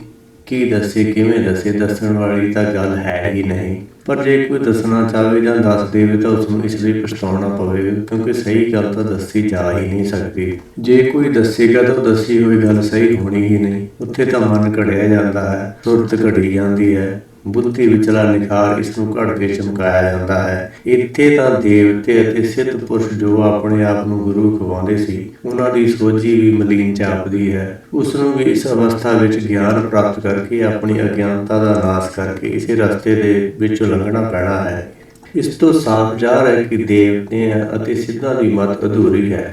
ਇਸੇ ਕਰਕੇ ਇਸ ਗੁਰਮਤ ਵਾਲੇ ਖੰਡੇ ਵਿੱਚੋਂ ਦੀ ਉਹਨਾਂ ਨੂੰ ਲੰਘਣਾ ਪੈਂਦਾ ਹੈ ਜੋ ਇਮਾਨਦਾਰੀ ਨਾਲ ਬ੍ਰਹਮ ਗਿਆਨ ਦੀ ਅਵਸਥਾ ਨੂੰ ਪ੍ਰਾਪਤ ਕਰਨ ਦੇ ਚਾਹਵਾਨ ਹੋ। ਇਸ ਲਈ ਬ੍ਰਹਮਣੀ ਮਤ ਅਤੇ ਸਿੱਧ ਮਤ ਵਿੱਚ ਇਸ ਅਵਸਥਾ ਦਾ ਕਿਧਰੇ ਵੀ ਜ਼ਿਕਰ ਨਹੀਂ ਹੈ। ਉਹ ਤਾਂ ਜੀਵਨ ਮੁਕਤੀ ਪ੍ਰਾਪਤ ਕਰ ਲੈਣ ਨੂੰ ਹੀ ਮੰਨਦੇ ਨਹੀਂ। ਉਹਨਾਂ ਦਾ ਮਤ ਹੈ ਕਿ ਜਿੰਨਾ ਚਿਰ ਜੀਵ ਸਰੀਰ ਨਾਲ ਜੁੜਿਆ ਹੋਇਆ ਹੈ, ਮੁਕਤ ਨਹੀਂ ਕਿਹਾ ਜਾ ਸਕਦਾ, ਕਿਉਂਕਿ ਸਰੀਰ ਵਿੱਚ ਰਹਿੰਦੇ ਹੋਏ ਸਰੀਰ ਦੇ ਮੋਹ ਤੋਂ ਮੁਕਤ ਹੋਣ ਜੀਵਨ ਦੀ ਗੱਲ ਨੂੰ ਉਹ ਫਰਜ਼ੀ ਕਾਲਪਨਿਕ ਖਿਆਲ ਮੰਨਦੇ ਹਨ। ਉਹ ਇਸ ਨੂੰ ਅਸੰਭਵ ਸਮਝਦੇ ਹਨ। ਇਸ ਲਈ ਉਹ ਮਰਨ ਉਪਰੰਤ ਹੀ ਮੁਕਤੀ ਪ੍ਰਾਪਤੀ ਵਿੱਚ ਵਿਸ਼ਵਾਸ ਰੱਖਦੇ ਹਨ। ਉਹਨਾਂ ਦਾ ਖਿਆਲ ਹੈ ਕਿ ਸਰੀਰ ਤਿਆਗਣ ਵੇਲੇ ਜੇ ਮਨ ਦੇ ਫੁਰਨਿਆਂ ਤੋਂ ਰਹਿਤ ਹੋਵੇ ਤਾਂ ਮਰਨ ਵਾਲਾ ਮੁਕਤੀ ਨੂੰ ਪ੍ਰਾਪਤ ਹੋ ਜਾਂਦਾ ਹੈ। ਪਰ ਇਹ ਗੱਲ ਉਦੋਂ ਹਾਸੋਹੀਣੀ ਲੱਗਦੀ ਹੈ ਕਿ ਜਦੋਂ ਕਿ ਉਹ ਕਿਸੇ ਬੇਹੋਸ਼ੀ ਦੀ ਹਾਲਤ ਵਿੱਚ ਜਾਂ ਨਸ਼ੇ ਦੀ ਹਾਲਤ ਵਿੱਚ ਸਰੀਰ ਤਿਆਗਣ ਵਾਲੇ ਨੂੰ ਭਾਵੇਂ ਉਹ ਉਸ ਵੇਲੇ ਫੁਰਨਿਆਂ ਤੋਂ ਰਹਿਤ ਹੀ ਹੁੰਦਾ, ਮੁਕਤ ਹੋ ਜਾਣਾ ਨਹੀਂ ਮੰਨਦੇ। ਪਰ ਗੁਰਮਤ ਵਿੱਚ ਇਹ ਮੰਨਿਆ ਗਿਆ ਕਿ ਜਿਸ ਨੂੰ ਸਰੀਰ ਦੇ ਰਹਿੰਦੇ ਹੀ ਮੁਕਤੀ ਪ੍ਰਾਪਤ ਨਹੀਂ ਹੋਈ, ਭਾਵ ਜਿਸ ਦੇ ਅੰਦਰੋਂ ਮਾਇਆ ਦਾ, ਅਗਿਆਨਤਾ ਦਾ ਪ੍ਰਚੰਡ ਗਿਆਨ ਦੁਆਰਾ ਨਾਸ਼ ਨਹੀਂ ਹੋਇਆ, ਮਰਨ ਉਪਰੰਤ ਉਸ ਨੂੰ ਮੁਕਤੀ ਪ੍ਰਾਪਤ ਦੀ ਆਸ ਇੱਕ ਬਹੁਤ ਵੱਡਾ ਭੁਲੇਖਾ ਹੈ। ਇਹੀ ਮੂਲ ਮੰਤਰ ਗੁਰਮਤਿ ਅੰਦਰ ਸਿੱਧ ਮਤ ਤੇ ਬ੍ਰਾਹਮਣੀ ਮਤ ਦੇ ਹੋਰ ਮਤਾਂ ਵਿੱਚ ਇਸੇ ਅੰਤਰ ਨੂੰ ਮਿਟਾਉਣ ਲਈ ਸਤਿਗੁਰੂ ਜੀ ਨੇ ਆਪਣਾ ਸਾਰਾ ਜੀਵਨ ਤੀਰਥਾਂ ਤੇ ਧਾਮਾਂ ਤੇ ਜਾ ਕੇ ਸੰਤਾਂ ਨੂੰ ਮਿਲ ਕੇ, ਸਿੱਧਾਂ ਨੂੰ, ਸੰਨਿਆਸੀਆਂ ਨੂੰ ਮਿਲ ਕੇ, ਇਸਲਾਮ ਮਤ ਦੇ ਧਾਰਨੀਆਂ ਨੂੰ ਮਿਲ ਕੇ, ਹੋਰ ਅਨੇਕਾਂ ਹੀ ਛੋਟੀਆਂ ਮਤਾਂ ਦੇ ਧਾਰਨੀਆਂ ਨੂੰ ਮਿਲ ਕੇ ਵਿਚਾਰ ਵਟਾਂਦਰੇ ਕੀਤੇ ਤੇ ਉਹਨਾਂ ਦੇ ਭਲੇ ਲਈ, ਸ੍ਰਿਸ਼ਟੀ ਦੇ ਭਲੇ ਲਈ ਇਹਨਾਂ ਲੋਕਾਂ ਨੂੰ ਗਿਆਨ ਦਾ ਪਾਠ ਪੜ੍ਹਾਇਆ। ਪਰ ਫਿਰ ਵੀ ਉਹਨਾਂ ਵਿੱਚੋਂ ਕੁਝ ਨਹੀਂ ਮੰਨਿਆ, ਕਿਉਂਕਿ ਜੇ ਕਿਸੇ ਵੀ ਚੀਜ਼ ਨੂੰ ਮੰਨਣਾ ਜਾਂ ਨਾ ਮੰਨਣਾ ਇਸ ਜੀਵ ਦੇ ਹੱਥ ਵਿੱਚ ਹੈ। ਇੱਕ ਭਰਮ ਭੁਲਾਏ, ਭਗਤੀ ਲਾਏ। ਇਹ ਭਰਮ ਵਿੱਚ ਭੁੱਲਿਆ ਰਹਿਣਾ ਚਾਹੁੰਦਾ ਹੈ ਜਾਂ ਇਹ ਭਗਤੀ ਵਿੱਚ ਲੱਗ ਕੇ ਆਪਣਾ ਜੀਵਨ ਸਫਲ ਕਰਨਾ ਚਾਹੁੰਦਾ ਹੈ। ਕਰਮ ਖੰਡ ਕੀ ਬਾਣੀ ਜੋਰ, ਤਿੱਥੇ ਹੋਰ ਨ ਕੋਈ ਹੋਰ, ਤਿੱਥੇ ਜੋਤ ਮਹਾਬਲ ਸੂਰ, ਤਿਨ ਮੈਂ ਰਾਮ ਰਹਿਆ ਭਰਪੂਰ, ਤਿੱਥੈ ਸੀਤੋ ਸੀਤਾ ਮਹਿਮਾ ਮਾਹੇ, ਤਾਕੇ ਰੂਪ ਨ ਕਥਨੇ ਜਾਹੇ, ਨਾਉ ਮਰੇ ਨ ਠਾਗੇ ਜਾਏ, ਜਿਨ ਕੇ ਰਾਮ ਵਸੈ ਮਨ ਮਾਹੇ। ਕਰਮ ਖੰਡ ਵਿੱਚ ਪਰਮੇਸ਼ਰ ਦੀ ਬਖਸ਼ਿਸ਼ ਪ੍ਰਾਪਤ ਹੁੰਦੀ ਹੈ, ਜਿਸ ਨਾਲ ਸ਼ਬਦ ਭਾਵ ਧੁਨੀ, ਜਿਹੜਾ ਕਿ ਗਿਆਨ ਖੰਡ ਵਿੱਚ ਕੰਨਾਂ ਤੋਂ ਬਗੈਰ ਸੁਣਨ ਵਾਲਾ ਪ੍ਰਗਟ ਹੋ ਗਿਆ ਸੀ, ਨੂੰ ਬੋਲ ਕੇ ਸੁਣਾਉਣ ਦੀ ਸਮਰੱਥਾ ਪ੍ਰਾਪਤ ਹੁੰਦੀ ਹੈ। ਭਾਵੇਂ ਗੂੰਗਾ ਮਨ ਗਿਆਨ ਦੀ ਗੱਲ ਕਹਿਣ ਬੋਲਣ ਜੋਗਾ ਹੋ ਜਾਂਦਾ ਹੈ। ਦਸਮ ਪਾਤਸ਼ਾਹ ਦਾ ਫਰਮਾਨ ਹੈ, ਮੂਕ ਉਚਰੈ ਸ਼ਾਸਤਰ ਖਟ, ਪਿੰਗ ਗਿਰਨ ਚੜ ਜਾਏ, ਅੰਤ ਲਖੈ ਬਦਰੋ ਸੁਣੇ, ਜੋ ਕਾਲ ਕਿਰਪਾ ਕਰਾਏ। ਦਸਮ ਗ੍ਰੰਥ ਭਾਵ ਮਾਇਆਧਾਰੀ ਮਨ ਜਿਹੜਾ ਪਹਿਲਾਂ ਉਹਨਾਂ ਤੇ ਬੋਲਾ ਸੀ, ਕਿਉਂਕਿ ਉਸ ਉੱਪਰ ਮਾਇਆ ਦੀ ਮੈਲ ਲੱਗੀ ਹੋਈ ਸੀ, ਸ਼ਬਦ ਉਪਦੇਸ਼ ਦੀ ਸਾਣ ਤੇ ਜਦੋਂ ਲਾਇਆ ਤਾਂ ਨਿਰਮਲ ਹੋ ਗਿਆ ਤੇ ਉਸ ਦਾ ਅੰਨਾਪਣ ਤੇ ਬੋਲਾਪਣ ਦੋਨੋਂ ਹੀ ਜਾਂਦੇ ਰਹੇ, ਜਿਸ ਵਿੱਚ ਪਰਮੇਸ਼ਰ ਦੀ ਆਪਣੀ ਸ਼ਕਤੀ ਵਿਵੇਕ ਬੁੱਧ ਕੰਮ ਕਰਦੀ ਹੈ। ਬਾਣੀ ਸ਼ਕਤੀਸ਼ਾਲੀ ਹੈ। ਇਹ ਬਾਣੀ ਇਤਨੀ ਤਾਕਤਵਰ ਹੈ ਕਿ ਜੀਵ ਅਤੇ ਮਾਇਆ ਦੇ ਸਾਰੇ ਬੰਧਨ ਤੋੜ ਕੇ ਜੀਵ ਨੂੰ ਮਾਇਆ ਦੇ ਬੰਧਨਾਂ ਤੋਂ ਛੁਟਕਾਰਾ ਦਿਵਾ ਦਿੰਦੀ ਹੈ। ਉਸ ਅਵਸਥਾ ਵਿੱਚ ਦਵੈਤ ਭਾਵਨਾ ਦਾ ਪੂਰੀ ਤਰ੍ਹਾਂ ਨਾਲ ਨਾਸ਼ ਹੋ ਜਾਂਦਾ ਹੈ। ਉਹ ਅਵਸਥਾ ਨਾ ਕੋ ਬੈਰੀ ਨਹੀਂ ਬੇਗਾਨਾ, ਸਗਲ ਸੰਗ ਹਮ ਕੋ ਬਨਾਈ, ਜਾਂ ਦੂਸਰਾ ਜੋ ਦੀਸੈ ਸੋ ਤੇਰਾ ਰੂਪ ਵਾਲੀ ਅਵਸਥਾ ਪ੍ਰਾਪਤ ਹੋ ਜਾਂਦੀ ਹੈ। ਇਸ ਅਵਸਥਾ ਦੇ ਧਾਰਨੀ ਹੀ ਅਸਲ ਰੂਪ ਵਿੱਚ ਸਹੀ ਮਾਇਨੇ ਵਿੱਚ ਯੋਧੇ, ਮਹਾਬਲੀ ਜਾਂ ਸੂਰਮੇ ਮੰਨੇ ਜਾ ਸਕਦੇ ਹਨ, ਕਿਉਂਕਿ ਪਰਮੇਸ਼ਰ ਵਿੱਚ ਲੀਨ ਹੋਣ ਕਰਕੇ ਉਹਨਾਂ ਵਿੱਚ ਸਾਰੇ ਗੁਣ ਹੁੰਦੇ ਹਨ, ਜਿਹੜੇ ਕਿ ਪਰਮੇਸ਼ਰ ਦੇ ਆਪਣੇ ਗੁਣ ਹਨ। ਪਰਮੇਸ਼ਰ ਤੋਂ ਵੱਡਾ ਕੋਈ ਮਹਾਬਲੀ, ਯੋਧਾ ਜਾਂ ਸੂਰਮਾ ਹੋਵੇ, ਐਸਾ ਸੋਚਿਆ ਵੀ ਨਹੀਂ ਜਾ ਸਕਦਾ। ਸਾਰੀ ਸ੍ਰਿਸ਼ਟੀ ਦੇ ਜੀਵ ਤਾਂ ਪਰਮੇਸ਼ਰ ਦੇ ਹੁਕਮ ਰੂਪੀ ਕਾਲਵਾਸ ਹਨ। ਉਸ ਅਵਸਥਾ ਵਿੱਚ ਜੀਵ ਰਾਮ ਭਾਵ ਗਿਆਨ ਭਰਪੂਰ ਪੂਰਨ ਰੂਪ ਵਿੱਚ ਭਰ ਗਿਆ ਹੁੰਦਾ ਹੈ। ਉਹ ਪੂਰੀ ਤਰ੍ਹਾਂ ਗਿਆਨ ਸਰੂਪ ਹੀ ਹੁੰਦੇ ਹਨ। ਮਨ ਭਾਵ ਸੀਤਾ, ਮਤ ਸੀਤੋ ਰੂਪ ਹੋ ਗਏ ਹਨ। ਮਨ ਪਰਮੇਸ਼ਰ ਦਾ ਗਿਆਨ ਸਰੂਪ ਅਤੇ ਮਤ ਬਦਲ ਕੇ ਗੁਰਮਤਿ ਦਾ ਰੂਪ ਹੀ ਹੋ ਗਏ ਹਨ। ਪਰਮੇਸ਼ਰ ਦੀ ਮਹਿਮਾ ਭਾਵ ਵਡਿਆਈ ਕਰਦੇ ਕਰਦੇ ਉਹਦੇ ਰੰਗ ਵਿੱਚ ਰੰਗੇ ਗਏ ਹਨ। ਜਿਵੇਂ ਗੁਰਬਾਣੀ ਦਾ ਵਾਕ ਹੈ, ਜਾ ਕੋ ਹਰ ਰੰਗ ਲਾਗੋ ਇਸ ਯੁੱਗ ਮੈਂ, ਸੋ ਕਹੀਅਤ ਹੈ ਸੂਰਾ। ਉਹਨਾਂ ਦੇ ਉਸ ਵੇਲੇ ਦੇ ਰੂਪ ਭਾਵ ਪੂਰੀ ਬਲੀਨਤਾ ਦੇ ਰੂਪ ਦੱਸੇ ਨਹੀਂ ਜਾ ਸਕਦੇ, ਕਿਉਂਕਿ ਉਹ ਨਿਰਾਕਾਰੀ ਰੂਪ ਪ੍ਰਚੰਡ ਗਿਆਨ ਸਰੂਪ ਪਰਮੇਸ਼ਰ ਦਾ ਆਪਣਾ ਰੂਪ ਹੈ, ਜਿਸ ਦਾ ਬਿਆਨ ਕਰਨਾ ਮਨੁੱਖੀ ਜੀਵ ਅਤੇ ਅੱਖਰਾਂ ਤੋਂ ਪਰੇ ਦੀ ਗੱਲ ਹੈ। ਹੁਣ ਉਹ ਮਰਨ ਜਾਂ ਮਾਇਆ ਦੇ ਮੋਹ ਵਿੱਚ ਮੁੜ ਫਸ ਜਾਣ ਵਾਲੇ ਨਹੀਂ ਰਹੇ। ਮਾਇਆ ਉਹਨਾਂ ਨੂੰ ਹੁਣ ਭਰਮਾ ਨਹੀਂ ਸਕਦੀ, ਕਿਉਂਕਿ ਹਰ ਵੇਲੇ ਪ੍ਰਚੰਡ ਗਿਆਨ ਦੀ ਅਵਸਥਾ ਵਿੱਚ ਹੁੰਦੇ ਹਨ। ਜਿਹੜੀ ਦ੍ਰਿਸ਼ਟੀ ਪਾਰ ਦ੍ਰਿਸ਼ਟੀ ਹੈ, ਠੱਗੀ ਤਾਂ ਕੇਵਲ ਵੱਧ ਗਿਆਨ ਆਪਣੇ ਤੋਂ ਘੱਟ ਗਿਆਨ ਨਾਲ ਹੀ ਕਰ ਸਕਦਾ ਹੈ, ਪਰ ਪਰਮੇਸ਼ਰ ਦੇ ਗਿਆਨ ਨੂੰ ਕੌਣ ਠੱਗ ਸਕਦਾ ਹੈ। ਉਹ ਆਪ ਭੁੱਲ ਹੈ, ਜਿਸ ਦਾ ਕਿਸੇ ਦਾ ਭੁਲਾਇਆ ਜਾਂ ਭਰਮਾਇਆ ਧੋਖਾ ਨਹੀਂ। ਆਪ ਭੁੱਲ ਨਾ ਭੁੱਲੇ ਕਬਹੀ, ਸਭ ਸੱਚ ਤਪਾਵਸ ਸੱਚ ਥੀਆ, ਆਪੇ ਜਿਨਾ ਬੁਝਾਏ ਗੁਰਮੁਖ, ਤਿਨੀ ਅੰਦਰੋਂ ਦੂਜਾ ਭਰਮ ਗਿਆ। ਭਾਵ ਪਰਮੇਸ਼ਰ ਆਪ ਭੁੱਲ ਹੈ, ਨਾ ਉਹ ਕਦੇ ਭੁੱਲਦਾ ਨਹੀਂ ਹੈ ਤੇ ਹਮੇਸ਼ਾ ਹੀ ਥਿਰ ਸੱਚਾ ਹੀ ਰਹਿੰਦਾ ਹੈ। ਜਿਵੇਂ ਕਿ ਗੁਰਬਾਣੀ ਦਾ ਗੁਰਵਾਕ ਹੈ, ਥਿਰ ਨਾਰਾਇਣ ਥਿਰ ਗੁਰ, ਥਿਰ ਸੱਚਾ ਵਿਚਾਰੋ ਹਮੇਸ਼ਾ ਸੱਚ ਹੀ ਰਹਿੰਦਾ ਹੈ। ਤੇ ਜਿਸ ਨੂੰ ਆਪ ਬੁਝਾ ਦਿੰਦਾ ਹੈ, ਉਹਨਾਂ ਗੁਰਮੁਖਾਂ ਦੇ ਅੰਦਰ ਵੀ ਉਹ ਭਰਮ ਨੂੰ ਖਤਮ ਕਰਕੇ, ਭਰਮ ਦਾ ਨਾਸ਼ ਕਰਕੇ ਆਪਣਾ ਰੂਪ ਬਣਾ ਲੈਂਦਾ ਹੈ। ਜਿਵੇਂ ਕਿ ਗੁਰਬਾਣੀ ਦਾ ਵਾਕ ਹੈ, ਹਰ ਕਾ ਸੇਵਕ ਸੋ ਹਰ ਜਿਹਾ, ਭੇਦ ਨਾ ਜਾਣੋ ਮਾਨਕ ਦਿਆ। ਜਿੱਥੈ ਭਗਤ ਵਸੈ ਕੇ ਲੋ, ਕਰੇ ਆਨੰਦ ਸੱਚਾ ਮਨ ਸੋਏ, ਸੱਚ ਖੰਡ ਬਸੈ ਨਿਰੰਕਾਰ, ਕਰ ਕਰ ਵੇਖੈ ਨਦਰ ਨਿਹਾਲ, ਤਿੱਥੈ ਖੰਡ ਮੰਡਲ ਵਰ ਭੰਡ, ਜੇ ਕੋ ਕਥੈ ਤਾਂ ਅੰਤ ਨ ਅੰਤ, ਤਿੱਥੈ ਲੋ ਲੋ ਆਕਾਰ, ਜਿਵ ਜਿਵ ਹੁਕਮ ਤਿਵੈ ਤਿਵਕਾਰ, ਵੇਖੈ ਵਿਗਸੈ ਕਰ ਵਿਚਾਰ, ਨਾਨਕ ਕਥਨਾ ਕਰੜਾ ਸਾਰ। ਇਸ ਅਵਸਥਾ ਵਿੱਚ ਭਗਤ ਜਨ ਅੱਪੜ ਕੇ ਸਦਾ ਲਈ ਥਿਰ ਹੋ ਜਾਂਦੇ ਹਨ, ਵਸ ਜਾਂਦੇ ਹਨ। ਉਹ ਕੇਵਲ ਹੁਣ ਜੋਤ ਸਰੂਪ ਹੀ ਹੁੰਦੇ ਹਨ। ਉਹ ਆਪਣੇ ਮਨ ਵਿੱਚ ਸੱਚ ਨੂੰ ਪ੍ਰਗਟ ਕਰਕੇ ਖੁਸ਼ੀ ਤੇ ਖੇੜਾ ਅਨੁਭਵ ਕਰ ਰਹੇ ਹੁੰਦੇ ਹਨ। ਉਹ ਉਸ ਪਰਮ ਸੱਚ ਵਿੱਚ ਹੀ ਸਮਾਏ ਰਹਿੰਦੇ ਹਨ। ਇਸ ਨੂੰ ਹੀ ਸਤਿਗੁਰ ਜੀ ਸੱਚਖੰਡ ਆਖਦੇ ਹਨ। ਇਹ ਅਵਸਥਾ ਹੈ ਜੀਵ ਦੇ ਨਿਰਾਕਾਰ ਰੂਪ ਹੋ ਕੇ ਸਦਾ ਲਈ ਵਸ ਜਾਣ ਦੀ, ਭਾਵ ਜੰਮਣ ਮਰਨ ਤੋਂ ਰਹਿਤ ਹੋ ਜਾਣ ਦੀ ਅਤੇ ਕਾਲ ਨੂੰ ਜਿੱਤ ਲੈਣ ਦੀ।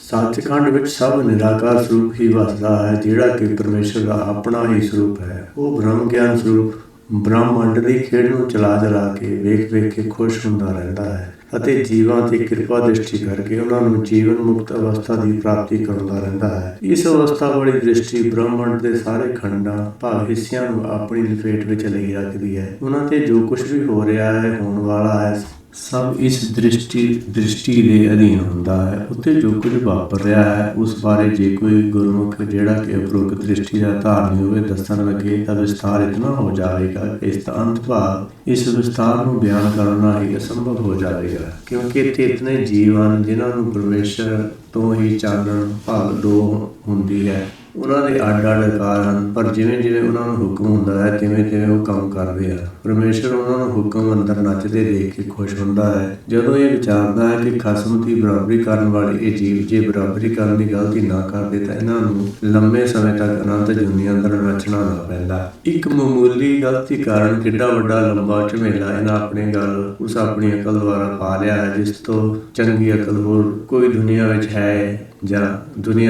ਇਹ ਨਹੀਂ ਮੰਨਦੇ। ਇਸ ਅਕਲ ਨੂੰ ਗੁਰਮਤਿ ਵਿੱਚ ਕਬਿਲਤ, ਦੁਰਮਤ, ਦੁਹਾਗਣ, ਛੁੱਟਰ, ਬੇਪੀਰੀ, ਅੰਧਲੀ ਆਦਿ ਵਿਸ਼ੇਸ਼ਣਾਂ ਨਾਲ ਬਿਆਨ ਕੀਤਾ ਗਿਆ ਹੈ। ਅੰਤ ਵਿੱਚ ਸਤਿਗੁਰ ਜੀ ਕਹਿੰਦੇ ਹਨ ਕਿ ਇਸ ਸਾਰ ਨੂੰ, ਗਿਆਨ ਨੂੰ ਭਾਵ ਇਸ ਸਾਰੀ ਜਾਣਕਾਰੀ ਨੂੰ ਕਥਨ ਕਰਨਾ ਮੁਸ਼ਕਲ ਹੈ। ਇਹ ਅਕਥ ਕਥਾ ਐਸੀ ਹੈ ਜਿਸ ਨੂੰ ਕਥਨ ਕਰਨ ਦਾ ਉਪਰਾਲਾ ਤਾਂ ਹੁੰਦਾ ਰਹਿੰਦਾ ਹੈ ਅਤੇ ਹੁੰਦਾ ਵੀ ਰਹੇਗਾ, ਪਰ ਇਹ ਕਥਾ ਨਾ ਮੁੱਕਣ ਵਾਲੀ ਅਕਥ ਕਥਾ ਹੈ। ਪਿਛਲੀ ਪੌੜੀ ਦੇ ਅੰਤ ਵਿੱਚ ਨਾਨਕ ਕਥੜਾ ਸਾਰ ਕਹਿਣ ਤੋਂ ਸਤਿਗੁਰ ਜੀ ਦਾ ਭਾਵ ਹੈ ਕਿ ਇਹ ਸੀ ਕਿ ਉਸ ਨਿਰਾਕਾਰ ਦੀ ਕਹਾਣੀ ਨੂੰ ਬਿਆਨ ਕਰਨਾ ਡਾਢੀ ਮੁਸ਼ਕਲ ਗੱਲ ਹੈ, ਪਰ ਇਸ ਦਾ ਅਰਥ ਇਹ ਵੀ ਨਹੀਂ ਹੋ ਸਕਦਾ ਕਿ ਜਿਸ ਨੂੰ ਸਮਝ ਆ ਗਈ ਹੋਵੇ ਜਾਂ ਕਿਸੇ ਨੇ ਆਪਣੇ ਮੂਲ ਦੀ ਪਾਲਣ ਕਰ ਲਈ ਹੋਵੇ ਤਾਂ ਫਿਰ ਉਹ ਦੱਸ ਹੀ ਨਾ ਸਕਦਾ। ਭਗਤ ਕਬੀਰ ਜੀ ਤੋਂ ਪਹਿਲਾਂ ਸੰਸਾਰ ਦੇ ਸਾਰੇ ਹੀ ਮਤ ਇਸ ਵਿਚਾਰਧਾਰਾ ਦੇ ਹਾਮੀ ਸਨ ਕਿ ਜਿਸ ਵਿਅਕਤੀ ਨੇ ਪਰਮੇਸ਼ਰ ਦੀ ਪ੍ਰਾਪਤੀ ਕਰ ਲਈ ਹੋਵੇ ਉਹ ਗੂੰਗੇ ਦੇ ਗੁੜ ਖਾਣ ਵਾਂਗ, ਜਿਵੇਂ ਗੁੜ ਖਾਣ ਵਿੱਚ ਉਹ ਗੁੜ ਦਾ ਸਵਾਦ ਦੱਸ ਨਹੀਂ ਸਕਦਾ, ਇਸ ਤਰ੍ਹਾਂ ਦੀ ਹਾਲਾਤ ਹੀ ਪਰਮੇਸ਼ਰ ਨੂੰ ਪ੍ਰਾਪਤ ਕਰਨ ਵਾਲੀ ਦੀ ਹੋ ਜਾਂਦੀ ਹੈ। ਗੁਰਬਾਣੀ ਵਿੱਚ ਇਸ ਗੱਲ ਨੂੰ ਤਾਂ ਮੰਨਿਆ ਗਿਆ ਹੈ ਕਿ ਪਰਮੇਸ਼ਰ ਦੀ ਪ੍ਰਾਪਤੀ ਦੀ ਗੱਲ ਦੱਸਣੀ ਇਸ ਲਈ ਔਖੀ ਹੈ ਕਿ ਸੰਸਾਰ ਵਿੱਚ ਉਸ ਵਰਗੀ ਹੋਰ ਕੋਈ ਦੂਸਰੀ ਚੀਜ਼ ਹੈ ਹੀ ਨਹੀਂ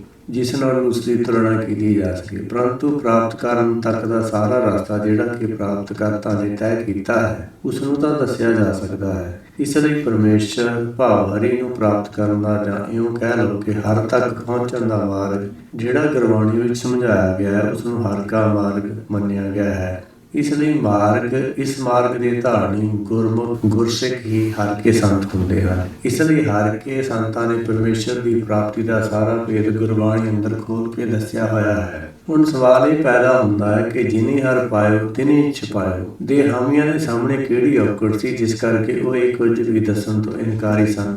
ਗੁਰਬਾਣੀ ਦੇ ਖੋਜਣ ਤੋਂ ਪਤਾ ਲੱਗਦਾ ਕਿ ਅਸਲ ਵਿੱਚ ਹਰ ਕੇ ਮਾਰਗ ਤੋਂ ਇਲਾਵਾ ਦੂਸਰਾ ਕੋਈ ਰਸਤਾ ਹੋਰ ਹੈ ਹੀ ਨਹੀਂ, ਜਿਸ ਨਾਲ ਪ੍ਰਚੰਡ ਗਿਆਨ ਦੀ ਪ੍ਰਾਪਤੀ ਕਰਕੇ ਉਹ ਬ੍ਰਹਮ ਗਿਆਨੀ ਪਰਮੇਸ਼ਰ ਵਿੱਚ ਲੀਨ ਹੋ ਜਾਵੇ। ਕਹਿਣ ਤੋਂ ਭਾਵ ਕਿ ਬਾਕੀ ਦੇ ਸਾਰੇ ਰਸਤੇ ਅਜਿਹੇ ਸਨ ਜਿਨ੍ਹਾਂ ਵਿੱਚ ਬ੍ਰਹਮ ਗਿਆਨ ਦੀ ਥਾਂ ਭਰਮ ਗਿਆਨ ਪੈਦਾ ਹੋ ਜਾਇਆ ਕਰਦਾ ਸੀ। ਪਰਮੇਸ਼ਰ ਬ੍ਰਹਮ ਗਿਆਨ ਦੀ ਪ੍ਰਾਪਤੀ ਜੇ ਕਿਸੇ ਨੂੰ ਹੋਈ ਹੁੰਦੀ ਤਦ ਉਹ ਉਹਨਾਂ ਵਿੱਚੋਂ ਕੋਈ ਦੱਸਦਾ। ਇਸ ਲਈ ਉਹਨਾਂ ਨੇ ਆਪਣੇ ਗਲ ਵਿੱਚ ਜਿਨ ਪਾਇਆ ਤਿਨੀ ਛਪਾਇਆ ਦਾ ਬੋਰਡ ਲਿਖ ਕੇ ਲਟਕਾ ਲਿਆ ਤਾਂ ਕਿ ਪੁੱਛਣ ਵਾਲਿਆਂ ਦਾ ਮੂੰਹ ਪਹਿਲਾਂ ਹੀ ਬੰਦ ਕੀਤਾ ਜਾ ਸਕੇ। ਇਸ ਤੋਂ ਉਲਟ ਗੁਰਬਾਣੀ ਨੇ ਖੁੱਲ੍ਹੇ ਤੌਰ ਤੇ ਐਲਾਨ ਕਰ ਦਿੱਤਾ ਕਿ ਕਾਏ ਰੇ ਬਕਵਾਦ ਲਾਇਓ ਜਿਨੀ ਹਰ ਪਾਇਓ ਤਿਨੇ ਛਪਾਇਓ, ਭਾਵ ਕਹਿਣ ਵਾਲੇ ਬਕਵਾਸ ਕਰਦੇ ਹਨ। ਅਸਲ ਗੱਲ ਤਾਂ ਇਹ ਹੈ ਕਿ ਉਹਨਾਂ ਨੇ ਕੁਝ ਪਾਇਆ ਹੀ ਨਹੀਂ। ਦੱਸਣ ਉਹ ਤਾਂ ਕੀ, ਜੇ ਪ੍ਰਾਪਤੀ ਦੇ ਰਸਤੇ ਜਾਂ ਹਰ ਕੇ ਮਾਰਗ ਦੇ ਕਦੇ ਚੱਲੇ ਹੋਣ ਤਾਂ ਹੀ ਉਹਨਾਂ ਨੂੰ ਕੁਝ ਪਤਾ ਹੋਵੇ। ਇਹ ਤਾਂ ਰਿੱਧੀਆਂ ਸਿੱਧੀਆਂ ਦੇ ਉਪਾਸਕ ਮਾਇਆ ਦੇ ਹੀ ਪੁਜਾਰੀ ਹਨ। ਇਸ ਲਈ ਭਗਤ ਕਬੀਰ ਜੀ ਉਹਨਾਂ ਨੂੰ ਬਨਾਰਸ ਕੇ ਠਾਗਾ ਕਰ ਰਹੇ ਹਨ, ਕਿਉਂਕਿ ਉਹ ਸੰਤ ਹਰ ਕੇ ਮਾਰਗ ਦੇ ਧਾਰਨੀ ਨਹੀਂ ਹਨ। ਉਹ ਤਾਂ ਆਪਣੇ ਆਪ ਨੂੰ ਪਰਮੇਸ਼ਰ ਦੇ ਪ੍ਰਾਪਤ ਕਰ ਲੈਣ ਦਾ ਪਖੰਡ ਰਚ ਕੇ ਭੋਲੀ ਭਾਲੀ ਜਨਤਾ ਨੂੰ ਗੁੰਮਰਾਹ ਕਰਦੇ ਨਜ਼ਰ ਆ ਰਹੇ ਹਨ। ਹੁਣ ਇਹ ਗੱਲ ਸਾਫ਼ ਹੋ ਗਈ ਕਿ ਹਰ ਕੀ ਕਥਾ ਜਿਸ ਨੂੰ ਸਭ ਤੋਂ ਉੱਤਮ ਮੰਨਿਆ ਗਿਆ ਹੈ, ਜਿਸ ਦਾ ਕਥਨ ਕਰਨਾ ਮੁਸ਼ਕਲ ਤਾਂ ਜ਼ਰੂਰ ਹੈ, ਇਹ ਕਥਨ ਹਰ ਕੋਈ ਤਾਂ ਨਹੀਂ ਕਰ ਸਕਦਾ, ਪਰ ਇਸ ਦਾ ਮਤਲਬ ਇਹ ਨਹੀਂ ਕਿ ਇਸ ਹਰ ਕੀ ਕਥਾ ਦਾ ਕਥਨ ਕਰਨਾ ਸੰਭਵ ਹੈ। ਜਿਵੇਂ ਕਿ ਸੁਖਮਨੀ ਸਾਹਿਬ ਵਿੱਚ ਵੀ ਗੁਰਵਾਕ ਹੈ, ਸਭ ਤੇ ਉੱਤਮ ਹਰ ਕੀ ਕਥਾ, ਨਾਮ ਸੁਨਤ ਦਰਦ ਦੁੱਖ ਲਤਾ। ਕਿਉਂਕਿ ਉਸ ਤੋਂ ਪਹਿਲਾਂ ਵੀ ਇਸ ਅਕਥ ਕਥਾ ਦਾ ਕਥਨ ਧਰੁਵ ਪ੍ਰਹਲਾਦ ਤੋਂ ਲੈ ਕੇ ਨਾਰਦ ਵਿਆਸ ਤੋਂ ਲੈ ਕੇ ਹੁੰਦਾ ਚੱਲਿਆ ਆਇਆ ਹੈ, ਜਿਸ ਦੇ ਸਬੂਤ ਦਿੰਦੇ ਹੋਏ ਕਬੀਰ ਜੀ ਆਪਣੀ ਬਾਣੀ ਵਿੱਚ ਇਉਂ ਲਿਖਦੇ ਹਨ, ਨਾਰਦ ਬਚਨ ਵਿਆਸ ਕਹਿਤ ਹੈ, ਸੁਖ ਕੋ ਪੁੱਛੋ ਜਾਈ, ਕਹੇ ਕਬੀਰ ਰਾਮੈ ਰਮ ਛੂਟੇ, ਨਾਹੇ ਤਾਂ ਬੂਢੇ ਭਾਈ। ਜਿਸ ਦਾ ਅਰਥ ਇਹ ਕਿ ਭਗਤ ਕਬੀਰ ਜੀ ਇਹ ਦੱਸਣਾ ਚਾਹੁੰਦੇ ਹਨ ਕਿ ਭੇਦ ਭਗਤੀ ਨਾਲ ਕਿਸੇ ਦੇਵਤੇ ਦੇ ਦਰਸ਼ਨ, ਕਿਸੇ ਮੂਰਤੀ ਵਿੱਚੋਂ ਕਰ ਲੈਣ ਦੀ ਇੱਛਾ ਰੱਖਣ ਵਾਲੇ ਜਾਂ ਦਰਸ਼ਨ ਕਰ ਲੈਣ ਦਾ ਦਾਅਵਾ ਕਰਨ ਵਾਲੇ ਤਾਂ ਅੱਜ ਤੱਕ ਡੁੱਬਦੇ ਹੀ ਆਏ ਹਨ। ਛੁਟਕਾਰਾ ਤਾਂ ਕੇਵਲ ਉਸ ਰਾਮ ਵਿੱਚ ਲੀਨ ਹੋ ਜਾਣ ਜਾਂ ਰਮ ਜਾਣ ਪਿੱਛੋਂ ਹੀ ਸੰਭਵ ਹੈ, ਜਿਹੜਾ ਕਿ ਰਾਮ ਸੰਸਾਰ ਵਿੱਚ ਰਮਿਆ ਹੋਇਆ ਹੈ। ਭਾਵ ਸੰਸਾਰ ਵਿੱਚ ਰਮਿਆ ਹੋਇਆ ਜੀਵ ਸਰਵਵਿਆਪੀ ਰਾਮ ਰਮ ਕੇ ਹੀ ਮਾਇਆ ਤੋਂ ਅਲੱਗ ਰਹਿ ਸਕਦਾ ਹੈ, ਆਵਾਗਮਨ ਦੇ ਚੱਕਰ ਵਿੱਚੋਂ ਛੁੱਟ ਸਕਦਾ ਹੈ। ਇਸ ਲਈ ਕਥਨ ਕਰਨ ਤੋਂ ਮੁੱਕਰ ਜਾਣ ਦਾ ਮਤਲਬ ਹੈ ਕੁਝ ਵੀ ਨਾ ਪ੍ਰਾਪਤ ਹੋਣ ਦਾ ਸਬੂਤ ਹੈ। ਗਿਆਨ ਇੱਕ ਜਾਣਕਾਰੀ ਹੈ ਜਿਹੜੀ ਦੂਸਰੀ ਹੋਰ ਕਿਸੇ ਬੰਦੇ ਨੂੰ ਕਰਾਈ ਜਾ ਸਕਦੀ ਹੈ, ਜਾਣਕਾਰੀ ਦਿੱਤੀ ਜਾ ਸਕਦੀ ਹੈ। ਜਾਣਕਾਰੀ ਕਰਾਉਣ ਤੋਂ ਮੁੱਕਰ ਜਾਣ ਵਾਲੇ ਕਿਸੇ ਕਿਸਮ ਦੀ ਵੀ ਜਾਣਕਾਰੀ ਤੋਂ ਕੋਰੇ ਮੰਨੇ ਜਾਣਗੇ। ਇਸ ਪੌੜੀ ਵਿੱਚ ਹੁਣ ਪਰਮੇਸ਼ਰ ਦੇ ਦੇਣ ਵਾਲੇ ਗੁਰਮੁਖਾਂ ਦੇ ਗੁਣ ਚਿਤਰਨ ਸਤਿਗੁਰੂ ਜੀ ਕਰ ਰਹੇ ਹਨ। ਸਭ ਤੋਂ ਪਹਿਲੀ ਗੱਲ ਕਿ ਸੱਚੇ ਪ੍ਰਭੂ ਦੀ ਗੱਲ ਜਿਸ ਬੋਲੀ ਜਾਂ ਜਿਨ੍ਹਾਂ ਸ਼ਬਦਾਂ ਵਿੱਚ ਦੱਸੀ ਜਾਂਦੀ ਹੈ, ਉਹਨਾਂ ਨੂੰ ਸੱਚੀ ਬਾਣੀ ਕਿਹਾ ਜਾਂਦਾ ਹੈ। ਉਹ ਸੱਚਾ ਆਪਣੀ ਗੱਲ ਆਪ ਹੀ ਦੱਸ ਸਕਦਾ, ਇਸ ਲਈ ਗੁਰਬਾਣੀ ਵਿੱਚ ਗੁਰਵਾਕ ਹੈ, ਤੁਮਰੀ ਉਸਤਤ ਤੁਮ ਤੇ ਹੋਈ ਲਿਖਿਆ ਹੋਇਆ ਹੈ। ਸੱਚੇ ਦੀ ਕਹੀ ਹੋਈ ਗੱਲ ਜਿਹੜੀ ਕਿ ਸੱਚ ਨੂੰ ਪ੍ਰਗਟ ਕਰਨ ਵਾਸਤੇ ਹੀ ਕਹੀ ਗਈ ਹੋਵੇ, ਉਸ ਪਰਮ ਸੱਚ ਦਾ ਗਿਆਨ ਕਰਾਉਣ ਵਾਸਤੇ ਹੀ ਕਹੀ ਗਈ ਹੁੰਦੀ ਹੈ, ਉਹ ਝੂਠੀ ਕਿਵੇਂ ਹੋ ਸਕਦੀ ਹੈ। ਇਸ ਲਈ ਇਸ ਗੱਲ ਵਿੱਚ ਵਰਤਿਆ ਗਿਆ ਇੱਕ ਇੱਕ ਸ਼ਬਦ ਸੱਚੀ ਟਕਸਾਲ ਵਿੱਚ ਘੜਿਆ ਹੋਇਆ ਹੁੰਦਾ ਹੈ। ਜਿਵੇਂ ਕਿ ਗੁਰਬਾਣੀ ਦਾ ਵਾਕ ਹੈ, ਸਤਿਗੁਰ ਬਿਨ ਕੱਚੀ ਹੈ ਬਾਣੀ, ਬਾਣੀ ਤਾਂ ਕੱਚੀ ਸਤਿਗੁਰ ਵਜੋਂ ਹੋਰ ਕੱਚੀ ਬਾਣੀ। ਕਿ ਭਾਵ ਸੱਚ ਦੇ ਗਿਆਨ ਤੋਂ ਜਿਹੜੀ ਹੋਰ ਕੋਈ ਵੀ ਮਾਇਆ ਦਾ ਗਿਆਨ ਦੀਆਂ ਗੱਲਾਂ ਹਨ, ਉਹ ਕੱਚੀ ਬਾਣੀ ਹੈ। ਨਿਰਾਕਾਰ ਦੀ ਗੱਲ ਕਰਨੀ, ਆਤਮਾ ਦਾ ਗਿਆਨ ਕਰਾਉਣਾ, ਬ੍ਰਹਮ ਦਾ ਗਿਆਨ ਕਰਾਉਣ ਨੂੰ ਹੀ, ਗੁਰਬਾਣੀ ਦੇ ਉਪਦੇਸ਼ ਨੂੰ ਹੀ ਸੱਚੀ ਬਾਣੀ ਕਿਹਾ ਗਿਆ ਹੈ। ਜਗਤ ਪਹਾਰਾ ਧੀਰਜ ਸੁਨਿਆਰ, ਆਹਰਣ ਮਤ ਵੇਦ ਹਥਿਆਰ, ਭਉ ਖਲਾ ਅਗਨ ਤਪ ਤਾਉ, ਭਾਂਡਾ ਭਉ ਅੰਮ੍ਰਿਤ ਤਿਲ ਢਾਰ, ਘੜੀਐ ਸ਼ਬਦ ਸੱਚੀ ਟਕਸਾਲ, ਜਿਨ ਕੋ ਨਦਰ ਕਰਮ ਤਿਨਕਾਰ, ਨਾਨਕ ਨਦਰੀ ਨਦਰ ਨਿਹਾਲ। ਸਤਿਗੁਰੂ ਜੀ ਇੱਥੇ ਘੜਨ ਵਾਲੇ ਗੁਰਮੁਖ ਨੂੰ ਸੁਨਿਆਰੇ ਦੀ ਬਰਾਬਰੀ ਦਿੰਦੇ ਹਨ। ਜਿਵੇਂ ਇੱਕ ਸੁਨਿਆਰੇ ਨੂੰ ਪਹਾਰਾ ਭਾਵ ਭੱਠੀ ਦੀ ਅੱਗ ਨੂੰ ਹਵਾ ਦੇਣ ਵਾਲੀ ਖੱਲ ਅਤੇ ਇੱਕ ਲੋਹੇ ਦੀ ਆਹਰਣ ਅਤੇ ਹੋਰ ਬਹੁਤ ਸਾਰੇ ਹਥਿਆਰ, ਔਜ਼ਾਰ ਅਤੇ ਕੋਠਾਲੀ ਵਿੱਚ ਪਾਉਣ ਲਈ ਸੋਨੇ ਦੀ ਲੋੜ ਹੁੰਦੀ ਹੈ, ਜਿਸ ਨਾਲ ਉਹ ਭਾਵੇਂ ਸਿੱਕੇ ਘੜੇ ਜਾਂ ਕੁਝ ਹੋਰ। ਇਸੇ ਤਰ੍ਹਾਂ ਹੀ ਗੁਰਮੁਖ ਦਾ ਮਨ ਗੁਰਮਤਿ ਧਾਰਨ ਕਰਕੇ ਜਦੋਂ ਧੀਰਜਵਾਨ ਹੋ ਜਾਂਦਾ ਹੈ, ਸੰਤੋਖੀ ਹੋ ਜਾਂਦਾ ਹੈ, ਭਾਵ ਬਿਲਕੁਲ ਟਿਕ ਜਾਂਦਾ ਹੈ, ਉਸ ਅਵਸਥਾ ਵਿੱਚ ਹੀ ਇੱਕ ਸੁਨਿਆਰ ਕੁਝ ਘੜਿਆ ਕਰਦਾ ਹੈ। ਕਹਿਣ ਦਾ ਭਾਵ ਕਿ ਅਤਿਅੰਤ ਸਾਵਧਾਨ ਤੇ ਇਕਾਗਰ ਚਿੱਤ ਹੋ ਕੇ ਹੀ ਸੁਨਿਆਰਾ ਕੋਈ ਘੜ ਸਕਦਾ ਹੈ। ਭਗਤ ਨਾਮਦੇਵ ਜੀ ਇਸੇ ਗੱਲ ਨੂੰ ਦੁਹਰਾਉਂਦੇ ਹਨ ਕਿ ਮਨ ਰਾਮ ਨਾਮ ਬੇਤੀ ਅਲੇ, ਜੈਸੇ ਕਨਕ ਕਲਾ ਚਿੱਤ ਮਾਂਡੀ ਅਲੇ। ਜਿਵੇਂ ਸੁਨਿਆਰਾ ਸੋਨੇ ਉੱਤੇ ਚਿੱਤਰਕਾਰੀ ਚਿੱਤਰਨ ਵੇਲੇ ਆਪਣੇ ਚਿੱਤ ਨੂੰ ਹਿਰਦੇ ਵਿੱਚ ਇਸ ਤਰੀਕੇ ਨਾਲ ਸਥਿਰ ਕਰ ਲੈਂਦਾ ਹੈ, ਜਿਵੇਂ ਕਿ ਧਰਤੀ ਵਿੱਚ ਕਿਸੇ ਲੱਕੜ ਦੇ ਕਿੱਲੇ ਨੂੰ ਗੜ ਦਈਏ। ਇਸ ਕਰਕੇ ਸਤਿਗੁਰੂ ਜੀ ਹਰ ਕੀ ਕਥਾ ਕਰਨ ਵਾਲੇ ਦੀ ਇਕਾਗਰਤਾ ਤੇ ਜ਼ੋਰ ਦਿੰਦੇ ਹਨ। ਇਸ ਇਕਾਗਰਤਾ ਤੋਂ ਘੱਟ ਅਵਸਥਾ ਵਾਲਾ ਹਰ ਕੀ ਕਥਾ ਦਾ ਕਥਨ ਨਹੀਂ ਕਰ ਸਕਦਾ। ਦੂਸਰੀ ਗੱਲ ਇਹ ਹੈ ਕਿ ਉਸ ਕੋਲ ਭੱਠੀ ਭਾਵ ਪਹਾਰਾ ਜਤ ਰੂਪ ਹੋਣਾ ਬਹੁਤ ਜ਼ਰੂਰੀ ਹੈ। ਗੁਰਮਤਿ ਵਿੱਚ ਜਤ ਭਾਵ ਤਪ ਮਨ ਉੱਪਰ ਪਰਮੇਸ਼ਰ ਦਾ ਹੁਕਮ ਸਖਤੀ ਨਾਲ ਲਾਗੂ ਕਰ ਦੇਣ ਦਾ ਨਾਮ ਹੈ। ਇਸ ਲਈ ਹੁਕਮ ਅੰਦਰ ਚੱਲਣਾ ਜਾਂ ਗੁਰਬਾਣੀ ਵਿੱਚ ਰਹਿ ਕੇ ਜੀਵਨ ਬਿਤਾਉਣਾ ਹੀ ਪਹਾਰਾ ਹੈ। ਮਨ ਵਿੱਚ ਧੀਰਜ ਸੰਤੋਖ ਨਾਲ ਅਡੋਲਤਾ ਹੀ ਉਸ ਸੁਨਿਆਰੇ ਵਾਲੀ ਅਵਸਥਾ ਹੈ। ਗੁਰਮਤਿ ਰੂਪੀ ਐਰਣ ਉੱਤੇ ਮਨ ਰੂਪੀ ਸੁਨਿਆਰਾ ਸੱਚੀ ਟਕਸਾਲ ਦੇ ਸ਼ਬਦ ਘੜਦਾ ਹੈ। ਜਿਸ ਦਾ ਅਰਥ ਇਹ ਹੈ ਕਿ ਉਹ ਆਪਣੀ ਹਰ ਗੱਲ ਦੀ ਸੱਚਾਈ ਦੀ ਪਰਖ ਗੁਰਮਤਿ ਦੀ ਕਸਵੱਟੀ ਤੇ ਪਰਖ ਲੈਣ ਦੇ ਪਿੱਛੋਂ ਹੀ ਕੁਝ ਬੋਲਦਾ ਹੈ। ਜਿਵੇਂ ਕਿ ਗੁਰਬਾਣੀ ਦਾ ਗੁਰਵਾਕ ਹੈ, ਗੁਰਮੁਖੀ ਮਨ ਮਾਰਿਆ ਸ਼ਬਦ ਕਸਵੱਟੀ ਲਾਏ। ਜਿਸ ਦੇ ਬੋਲਣ ਵਿੱਚ ਉਹ ਬ੍ਰਹਮ ਗਿਆਨ ਰੂਪੀ ਹਥਿਆਰ ਦੀ ਹੀ ਵਰਤੋਂ ਕਰਦਾ ਹੈ, ਭਾਵ ਗੁਰਮਤਿ ਦੇ ਗਿਆਨ ਅੰਦਰ ਹੀ ਬੋਲਦਾ ਹੈ। ਇਸ ਵਿੱਚ ਉਸ ਨੂੰ ਪਰਮੇਸ਼ਰ ਦਾ ਡਰ ਉਸ ਖਲ ਦੀ ਤਰ੍ਹਾਂ ਸਹਾਈ ਹੁੰਦਾ ਹੈ, ਜਿਹੜੀ ਕਿ ਸੁਨਿਆਰੇ ਦੇ ਪੁਹਾਰੇ ਦੀ ਅੱਗ ਨੂੰ ਤੇਜ਼ ਕਰਨ ਲਈ ਸਹਾਇਤਾ ਕਰਦੀ ਹੈ। ਜਿਸ ਤੋਂ ਇਹ ਸਮਝ ਲੈਣਾ ਚਾਹੀਦਾ ਕਿ ਇਹ ਪਰਮੇਸ਼ਰ ਦਾ ਡਰ ਪੈਦਾ ਕਰਨ ਲਈ ਗੁਰਮਤਿ ਵਿੱਚ ਕਿਉਂ ਜ਼ੋਰ ਦਿੱਤਾ ਗਿਆ ਹੈ। ਗਿਆਨ ਪ੍ਰਚੰਡ ਰੂਪੀ ਅਗਨੀ ਵਿੱਚ ਮਨ ਕੰਚਨ ਵਾਂਗ ਸ਼ੁੱਧ ਹੋ ਜਾਂਦਾ ਹੈ।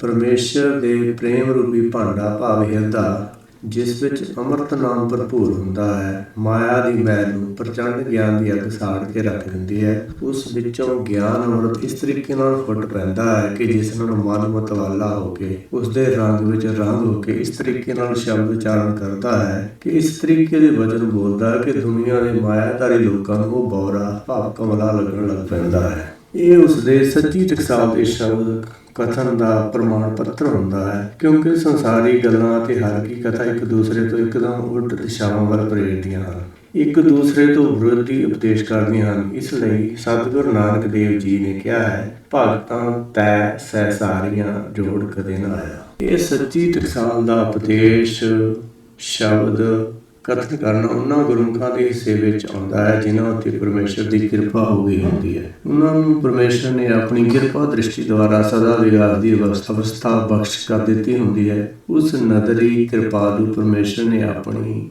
ਨਜ਼ਰ ਕਿਰਪਾ ਨਾਲ ਜਿਨ੍ਹਾਂ ਨੂੰ ਨਿਹਾਲ ਕਰ ਦਿੱਤਾ ਹੁੰਦਾ ਹੈ। ਲੋਕ ਪਵਨ ਗੁਰੂ ਪਾਣੀ ਪਿਤਾ ਮਾਤਾ ਧਰਤ ਮਾਤ ਦਿਵਸ ਰਾਤ ਦੋਏ ਦਾਈ ਦਾਇਆ ਖੇਲਾ ਸਗਲ ਜਗਤ ਚੰਗਿਆਈਆ ਵਰਿਆਈਆ ਵਾਚੈ ਧਰਮ ਹਦੂਰ ਕਰਮੀ ਆਪੋ ਆਪਣੀ ਕੇ ਨੇੜੈ ਕੇ ਦੂਰ ਜਿਨੀ ਨਾਮ ਧਿਆਇਆ ਗਏ ਮੁਸਕਤ ਕਾਲ ਨਾਨਕ ਤੇ ਮੁਕੁਜਲੇ ਕੀਤੀ ਛੁੱਟੀ ਨਾਲ।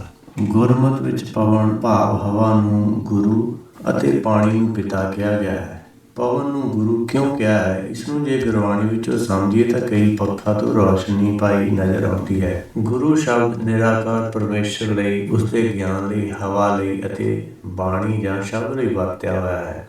ਬਾਣੀ ਜਾਂ ਸ਼ਬਦ ਨੂੰ ਬੋਲਣ ਲਈ ਹਵਾ ਦੀ ਲੋੜ ਹੈ। ਇਸ ਲਈ ਬਾਣੀ, ਸ਼ਬਦ ਅਤੇ ਹਵਾ ਇੱਕੋ ਹੀ ਚੀਜ਼ ਦੇ ਵੱਖੋ ਵੱਖਰੇ ਨਾਮ ਹਨ। ਹਵਾ ਮਾਇਆ ਰੂਪ ਹੈ, ਪਰ ਪਰਮੇਸ਼ਰ ਦਾ ਗਿਆਨ ਨਿਰਾਕਾਰ ਰੂਪ ਹੈ। ਗੁਰਬਾਣੀ ਵਿੱਚ ਇਹ ਦੋਵੇਂ ਸਾਕਾਰ ਤੇ ਨਿਰਾਕਾਰ ਪਰਮੇਸ਼ਰ ਦੇ ਰੂਪ ਮੌਜੂਦ ਹਨ। ਇਸ ਲਈ ਗੁਰਬਾਣੀ ਜਦੋਂ ਬੋਲੀ ਜਾਂਦੀ ਹੈ, ਜੋ ਸੁਣਨ ਵਿੱਚ ਆ ਸਕੇ, ਸਾਖਸ਼ਾਤ ਪਰਮੇਸ਼ਰ ਰੂਪ ਹੈ। ਇਹ ਨਿਰਾਕਾਰ ਦੀ ਦੇਹ ਰੂਪ ਹੈ, ਕਿਉਂਕਿ ਇਹ ਕੰਨਾਂ ਦੀ ਪਕੜ ਵਿੱਚ ਆਉਂਦੀ ਹੈ। ਇਸ ਲਈ ਗੁਰਬਾਣੀ ਨੂੰ ਗੁਰੂ ਕੇ ਚਰਨ ਮੰਨਿਆ ਗਿਆ ਹੈ। ਪਰਮੇਸ਼ਰ ਦਾ ਨਿਰਾਕਾਰ ਸਰੂਪ ਇਸ ਬਾਣੀ ਰੂਪ ਸਰੀਰ ਰਾਹੀਂ ਚੱਲ ਕੇ ਗੁਰਸਿੱਖ ਦੇ ਹਿਰਦੇ ਵਿੱਚ ਪ੍ਰਵੇਸ਼ ਕਰ ਜਾਂਦਾ ਹੈ। ਇਸ ਦ੍ਰਿਸ਼ਟੀਕੋਣ ਤੋਂ ਹੀ ਪਵਨ ਨੂੰ ਗੁਰੂ ਦਾ ਦਰਜਾ ਪ੍ਰਾਪਤ ਹੈ।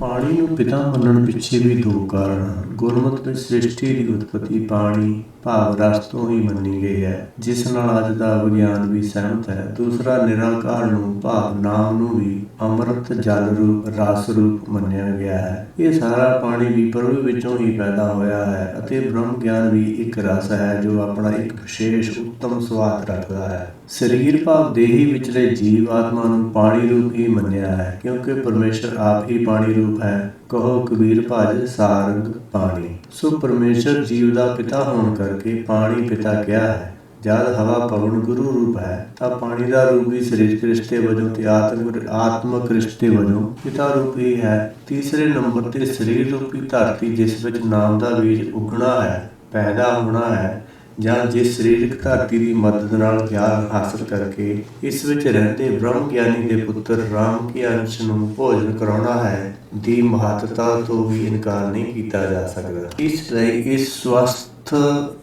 ਨੂੰ ਸਵਸਥ ਰੱਖਣਾ, ਇਸ ਦੀ ਹਰ ਤਰ੍ਹਾਂ ਦੀ ਦੇਖਭਾਲ ਰੱਖਣਾ ਵੀ ਅਤੀ ਜ਼ਰੂਰੀ ਹੈ। ਇਸ ਲਈ ਪੰਚਮ ਪਾਤਸ਼ਾਹ ਕਥਨ ਕਰਦੇ ਹਨ, ਨਾਨਕ ਸੋ ਪ੍ਰਭ ਸਿਮਰਿਐ ਤਿਸ ਦੇਹੀ ਕੋ ਪਾਲ। ਸੋ ਇਸ ਨਾਲ ਕੋਈ ਵੀ ਜ਼ਿਆਦਤੀ ਕਰਕੇ ਇਸ ਨੂੰ ਕਮਜ਼ੋਰ ਕਰਨਾ ਵੱਡੀ ਮੂਰਖਤਾ ਹੈ। ਪਰ ਸਭ ਤੋਂ ਵੱਧ ਮਹੱਤਵ ਉਸ ਬਾਣੀ ਵਿਚਲੀ ਮੱਤ ਭਾਵ ਮਾਤਾ ਜਾਂ ਵਿਚਾਰਧਾਰਾ ਦਾ ਹੈ, ਜਿਸ ਵਿੱਚ ਗੁਰਮੁਖਾਂ ਨੇ ਉਸਦੀ ਸ਼ਬਦ ਸੱਚੀ ਟਕਸਾਲ ਦੁਆਰਾ ਬੋਲ ਕੇ ਬਾਣੀ ਦੇ ਰੂਪ ਵਿੱਚ ਬਿਆਨ ਕੀਤਾ ਹੈ। ਉਸ ਵਿਚਲਾ ਸੱਤ ਅਤੇ ਸੰਤੋਖ ਪ੍ਰਾਪਤ ਕਰਕੇ ਹੀ ਗੁਰਸਿੱਖ ਆਪਣੀ ਅਗਿਆਨਤਾ ਰੂਪੀ ਰਾਤ ਨੂੰ ਮਿਟਾ ਕੇ ਆਪਣੇ ਅੰਦਰ ਗਿਆਨ ਦਾ ਸੂਰਜ ਚੜਾ ਕੇ ਉਸ ਅਗਿਆਨਤਾ ਦੀ ਕਾਲੀ ਰਾਤ ਨੂੰ ਚਿੱਟੇ ਦਿਨ ਵਿੱਚ ਬਦਲ ਦਿੰਦਾ ਹੈ ਜਾਂ ਬਦਲ ਸਕਦਾ ਹੈ। ਗੁਰਮਤਿ ਦੀ ਰੋਸ਼ਨੀ ਉਸ ਦਾਈ ਦਾ ਕੰਮ ਕਰਦੀ ਹੈ ਜਿਸ ਦੇ ਮਹੱਤਵ ਨੂੰ ਕਿਸੇ ਬੱਚੇ ਦੀ ਪੈਦਾਇਸ਼ ਵੇਲੇ ਅਣਗੌਲਿਆ ਨਹੀਂ ਜਾ ਸਕਦਾ। ਠੀਕ ਇਸੇ ਤਰ੍ਹਾਂ ਸਿੱਖ ਦੇ ਅੰਦਰ ਗਿਆਨ ਪੈਦਾ ਕਰਨ ਵਿੱਚ ਗੁਰਮਤਿ ਵਿਚਾਰਧਾਰਾ ਦਾਈ ਰੂਪ ਹੈ, ਪਰੰਤੂ ਜਿਸ ਵਿੱਚ ਅਗਿਆਨਤਾ ਰੂਪੀ ਰਾਤ ਦਾ ਪ੍ਰਭਾਵ ਹੋਵੇ ਉਸ ਮਨੁੱਖ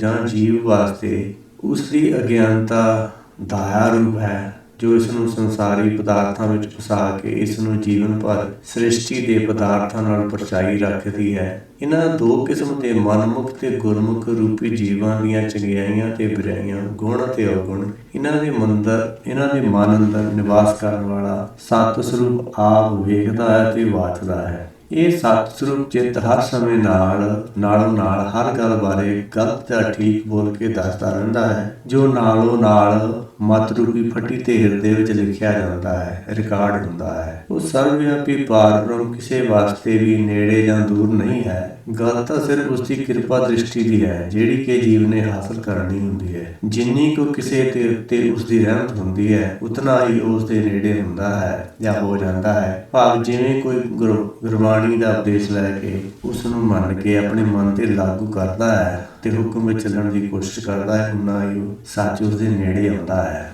ਅੰਤ ਵਿੱਚ ਸਤਿਗੁਰੂ ਜੀ ਆਖਦੇ ਹਨ ਕਿ ਜਿਨ੍ਹਾਂ ਗੁਰਮੁਖਾਂ ਨੇ ਨਾਮ ਧਿਆਇਆ ਹੈ, ਬਾਣੀ ਨੂੰ ਵਿਚਾਰਿਆ ਹੈ, ਉਹਨਾਂ ਦੀ ਘਾਲ ਕਮਾਈ ਸਫਲ ਹੋ ਜਾਂਦੀ ਹੈ ਤੇ ਉਹ ਜੀਵ ਦਰਗਾਹ ਵਿੱਚ ਉਜਲਾ ਹੋ ਜਾਂਦਾ ਹੈ। ਉਸ ਦੇ ਨਾਲ ਹੋਰ ਵੀ ਕਿਤਨੇ ਜਨ ਛੁਟਕਾਰਾ ਪ੍ਰਾਪਤ ਕਰ ਲੈਂਦੇ ਹਨ।